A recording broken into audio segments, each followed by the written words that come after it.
آزادی پر شکر کرنا اتحاد کی پختگی کی علامت ہے۔ آزادی کوئی صرف تاریخی کتابوں یا سرکاری دستاویزات میں درج بات نہیں ہے، بلکہ یہ یادگار پیغام ہے جو ہمیں اور ہماری آنے والی نسلوں کو یہ یاد دلاتا ہے کہ ہمارے آباء و اجداد نے کس طرح وطن کو غلامی سے نجات دلائی، بلکہ یہ ان جانبازوں کی قربانیوں کا نشان ہے جنہوں نے اس وطن کو آزاد کرانے کے لیے اپنا خون پسینہ اور جان تک کی قربانی دی۔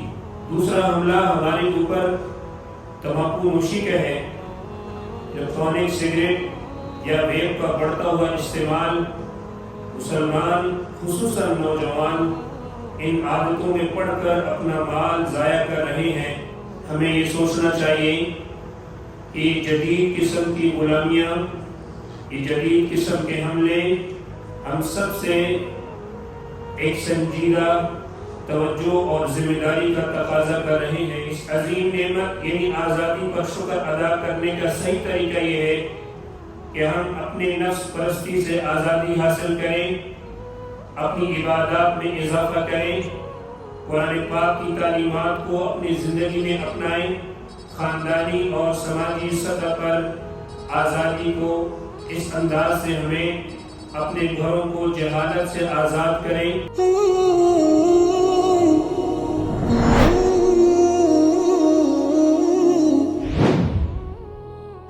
31 اگست یوم آزادی کے مناسبت سے آج کے خطبے کا موضوع ہے آزادی پر شکر کرنا اتحاد کی پختگی کی علامت ہے۔ معزز سامعین حضرات، 31 اگست 2025 کی تاریخ قریب آ رہی ہے جو اس بات کی علامت ہے کہ ہمارا پیارا ملک ملیشیا 68 سال کی آزاد خود مختار قوم بن چکا ہے۔ آزادی کوئی صرف تاریخی کتابوں یا سرکاری دستاویزات میں درج بات نہیں ہے، بلکہ یہ یادگار پیغام ہے جو ہمیں اور ہماری آنے والی نسلوں کو یہ یاد دلاتا ہے کہ ہمارے آباء و اجداد نے کس طرح وطن کو غلامی سے نجات دلائی تھی۔ یوم آزادی کوئی صرف خاص دن یا رنگ برنگی پریڈ کا موقع نہیں ہے، بلکہ یہ ان جانبازوں کی قربانیوں کا نشان ہے جنہوں نے اس وطن کو آزاد کرانے کے لیے اپنا خون پسینہ اور جان تک کی قربانی دی۔ ہماری آج کی ہر سانس، ہر لمحہ، ہر قدم کی آزادی طویل اور کٹھن جدوجہد کا نتیجہ ہے۔ یہ کوشش اور جوہد میدان جنگ سے لے کر سفارتی کوششوں، جسمانی غلامی سے لے کر ذہنی غلامی کے توڑنے تک پھیلی ہوئی تھی۔ جیسا کہ ہمارے ملیشیا کے قومی شاعر ڈاکٹر احمد کمال عبداللہ نے فرمایا، وہ آزادی جو کسی کے دل میں نہ بسے وہ وقت کے ساتھ ساتھ ایک دن مرجھا جاتی ہے۔ اس لیے بحیثیت مسلمان ہمیں یہ سوچنا چاہیے کہ ملک کو آزادی ملنے کے بعد امت مسلمہ کو کئی نئے چیلنجز کا سامنا ہے۔ آج کے سائنسی اور ٹیکنیکل دور نئی قسم کی غلامی کا ذریعہ بن چکا ہے، خاص طور پر ذہنی غلامی، روحی اور ثقافت پر حملے کی شکل میں، روحانیت اور ثقافت کلچر کے حملے کی شکل میں۔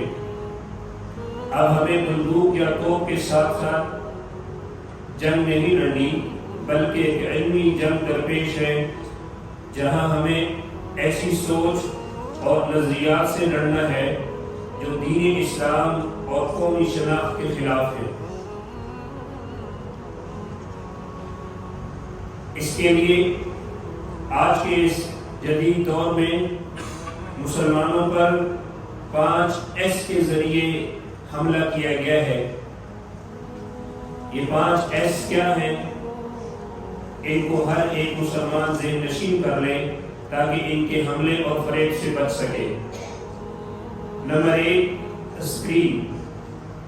سب سے پہلا حملہ اسکرین کے ذریعے ہے۔ موبائل اور ٹی وی کی اسکرین پر دکھائی جانے والی فلمیں اور سوشل میڈیا تفریح کے نام پر ہمیں عبادات سے غافل کر رہے ہیں۔ اس کے ساتھ ساتھ ان اسکرین کے اندر آزادانہ میل جول، ہم جنس پرستی اور اسلام سے متصادم نظریات کی تبلیغ کی جاتی ہے۔ نمبر 2، اسموک یعنی دھواں۔ دوسرا حملہ ہمارے اوپر تمباکو نوشی کا ہے۔ الیکٹرانک سگریٹ یا ویپ کا بڑھتا ہوا استعمال، مسلمان خصوصاً نوجوان ان عادتوں میں پڑ کر اپنا مال ضائع کر رہے ہیں اور صحت کی شدید مسائل کا شکار ہو رہے ہیں۔ یہ عادت نہ صرف جسمانی طاقت کم کرتی ہے بلکہ ذہنی طاقت کو بھی مفلوج کر دیتی ہے، جو دشمنان اسلام کی پوشیدہ سازشوں کا حصہ ہے۔ اس کے ساتھ نمبر 3 پر ہے اسپورٹ۔ اس کا مطلب ہے کھیل۔ تیسرا حملہ ہمارے اوپر کھیلوں کے نام کے ذریعے کیا جا رہا ہے۔ کئی مسلمان ان کھیلوں کی سرگرمیوں میں حصہ لینے کے ساتھ ساتھ اپنے پردے کی خلاف ورزی کرتے ہیں، جو اسلام کا ایک حکم ہے۔ نماز چھوڑنے اور غیر شرعی میل جول میں مبتلا ہو جاتے ہیں، حالانکہ کھیل کا مقصد صحت کو بہتر بنانا ہے تاکہ عبادت بہتر ہو سکے، مگر بدقسمتی سے یہ کھیل آج کل زیادہ تر گناہوں کا ذریعہ بنا دیا گیا ہے۔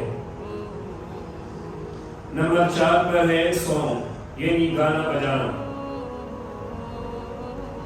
معزز سامعین و حضرات، چوتھا حملہ امت مسلمہ پر گانے اور میوزک کے ذریعے سے کیا گیا ہے کہ جس میں بعض مسلمان میوزک اور غیر اخلاقی گانے کے سحر میں اس قدر کھو جاتے ہیں کہ عبادت اور دینی ذمہ داریاں بھول جاتے ہیں۔ اس سے آگے بڑھ کر کچھ نوجوان ایسے گانے یاد کر رہے ہیں اور گنگنا رہے ہیں جن کا مطلب اور پیغام سراسر اسلامی اقدار اور احکام کے خلاف ہے۔ نمبر 5 پر ہے جنسی انحراف یعنی سیکسولیٹی۔ یہ بہت بڑا حملہ ہے اور یہ آخری حملہ ہے امت مسلمہ پر، جس کو جنسی انحراف کہا جاتا ہے۔ میڈیا، فلموں اور کتابوں کے ذریعے حرام تعلقات کو پروموٹ کرنا عام اور قابل قبول دکھایا جا رہا ہے۔ اس کے نتیجے میں ہم جنس پرستی جیسے افعال کو بھی کچھ حلقوں میں معمول بنایا جا رہا ہے، جو نہ صرف اسلام بلکہ انسانی فطرت کے بھی خلاف ہے۔ اس کے نتیجے میں HIV جیسی مہلک بیماریاں تیزی سے پھیل رہی ہیں۔ لہذا محترم سامعین و حضرات، ہمیں یہ سوچنا چاہیے کہ یہ جدید قسم کی غلامیاں، یہ جدید قسم کے حملے ہم سب سے ایک سنجیدہ توجہ اور ذمہ داری کا تقاضا کر رہے ہیں۔ ہم سب کو چاہیے، چاہے گھر کے اندر رہنے والا شخص دادا ہو، والد ہو، بیٹا ہو یا پوتا ہو، سب کا یہ فرض ہے کہ ہم ان فکری حملوں کا مقابلہ مضبوط علم کے ساتھ، راسخ عقیدہ کے ساتھ اور بہتر اور اچھے اخلاق کے ذریعے کریں۔ اگر ہم مستقل مزاجی اور بیداری کے ساتھ کام کریں گے تو انشاءاللہ تعالی ہم اپنی دینی شناخت کو محفوظ رکھ سکتے ہیں اور اپنی آنے والی نسلوں کو بچا سکتے ہیں۔ اس کے ساتھ ساتھ معزز سامعین و حضرات، اسلام انسان کو دوسروں کی غلامی سے نجات دلاتا ہے اور صرف اللہ کی بندگی کی طرف بلاتا ہے۔ دنیا کی عارضی اور وقتی لذتوں سے نکال کر آخرت کی دائمی کامیابیوں کی طرف رہنمائی کرتا ہے۔ امام ابن کثیر نے اپنی کتاب البدایہ و نہایہ میں حضرت ربیع بن عامر رضی اللہ تعالی عنہ کا واقعہ بیان کیا ہے کہ جب وہ رستم یعنی ایرانی جرنیل اور سپہ سالار سے ملے تو اس نے ان سے پوچھا کہ تم کون ہو؟ حضرت ربیع نے فرمایا، ہم وہ قوم ہیں جنہیں اللہ نے بھیجا ہے تاکہ انسانوں کو انسانوں کی غلامی سے نکال کر صرف اللہ وحدہ لا شریک کی عبادت میں لایا جائے، تب دنیا سے نکال کر دنیا و آخرتوں کی وسعتوں کی طرف لایا جائے اور ظلم کے نظام سے نکال کر اسلام کے عدل کی طرف لایا جائے۔ اس لیے ہمیں یہ سوچنا چاہیے ایک سچے مومن اور مسلمان کے لیے آزادی یہ ہے کہ وہ دنیا کی ہر قسم کی غلامی اور بندگی سے نکل کر صرف اللہ تعالیٰ کی اطاعت اور بندگی اختیار کرے۔ صرف حق اور سچے دین کے ذریعے ہی انسان جہالت، تاریکی اور ظلمت سے نکل کر روشنی، علم اور عدل کی طرف آ سکتا ہے۔ اس لیے اللہ تعالیٰ کا ارشاد سورہ مائدہ کی آیت نمبر 16 میں، جس کی تلاوت خطبے کے آغاز میں کی گئی ہے، اللہ تعالیٰ ارشاد فرماتے ہیں، جس کا مفہوم یہ ہے، اللہ تعالیٰ اس قرآن کے ذریعے ان لوگوں کو سلامتی کے راستے دکھاتا ہے جو اس کی رضا کے متلاشی ہوتے ہیں اور اپنے حکم سے انہیں اندھیروں سے نکال کر ایمان کی روشنی کی طرف لاتا ہے اور سیدھے راستے کی ہدایت دیتا ہے۔ محترم سامعین و حضرات، وطن کی محبت بھی ایمان کا جزو ہے۔ بحیثیت شہری ہم سب پر لازم ہے کہ اپنے وطن ملیشیا سے سچی محبت کریں، مخلص رہیں، تاکہ ہم اپنے ملک کو دوبارہ غلامی کے شکنجے میں جانے سے بچا سکیں، چاہے وہ جسمانی غلامی ہو یا وہ ذہنی غلامی ہو یا وہ ثقافتی یا کلچر کی غلامی ہو۔ معزز سامعین و حضرات، تاریخ گواہ ہے کہ نبی کریم صلی اللہ علیہ وسلم مکہ مکرمہ یعنی اپنے آبائی شہر سے بے پناہ محبت فرماتے تھے۔ جب آپ صلی اللہ علیہ وسلم ہجرت کے وقت جحفہ کے مقام پر پہنچے جو مکہ مکرمہ کے شمال کی طرف واقع ہے، آپ صلی اللہ علیہ وسلم نے مکہ کی طرف حسرت سے دیکھا اور فرمایا، ما اطیبک من بلد واحبک الی ولولا ان قومی اخرجونی منک ما سکنت غیرک، جس کا مفہوم یہ ہے، اے مکہ، میں نے تم سے بہتر کوئی سرزمین نہیں پائی۔ اے مکہ، تو مجھے سب سے زیادہ محبوب ہے اور کوئی دوسرا شہر مجھے تم سے زیادہ محبوب نہیں ہے۔ اگر تمہاری قوم یعنی قریش نے مجھے یہاں سے نہ نکالا ہوتا تو میں کبھی بھی کسی اور جگہ سکونت اختیار نہ کرتا۔ رواہ ترمذی۔ معزز سامعین و حضرات، آزادی ایک بہت بڑی اور عظیم نعمت ہے اور ایک عظیم امانت ہے۔ آئیے ہم سب مل کر اس بات کو اپنے گہرے احساسات اور شعور کے ساتھ دیکھیں کہ جو آزادی اور سکون ہمیں آج میسر ہے وہ محض ایک نعمت نہیں بلکہ اللہ تعالیٰ کی طرف سے ایک عظیم امانت ہے جسے سنبھالنے کی ذمہ داری ہم سب پر عائد ہوتی ہے، اور یہ امانت ہم سے یہ تقاضا کرتی ہے کہ ہم اپنے دین کی حفاظت کریں، اپنی قوم کی عزت اور ناموس کا دفاع کریں اور ایسے وطن کی تعمیر اور ترقی میں حصہ لیں جو اللہ تعالیٰ کی رضا اور برکت کا حامل ہو۔ ہم کیسے شکر کا علمی اظہار کر سکتے ہیں، شکر کا عملی اظہار ہم کیسے کر سکتے ہیں؟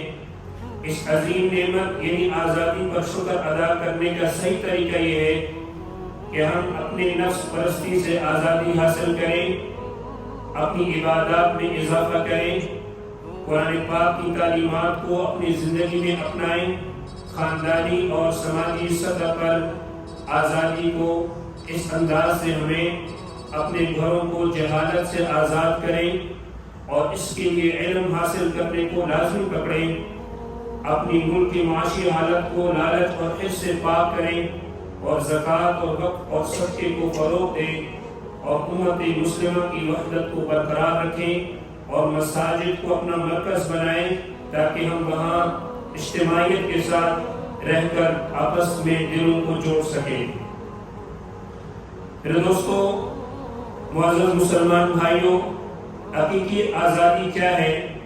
یاد رکھو، اصل آزادی اس وقت حاصل ہوتی ہے جب انسان کا دل اور اس کی روح اللہ تعالیٰ کے سامنے جھک جائے، صرف شعوری اور سچی شکر گزاری اور مضبوط اتحاد ہمیں وقت کے چیلنجز کا سامنا کرنے کے قابل بنائیں گے اور اس عظیم وراثت یعنی ملک کی خود مختاری کی حفاظت ممکن ہو سکے گی۔ جزاک اللہ خیر۔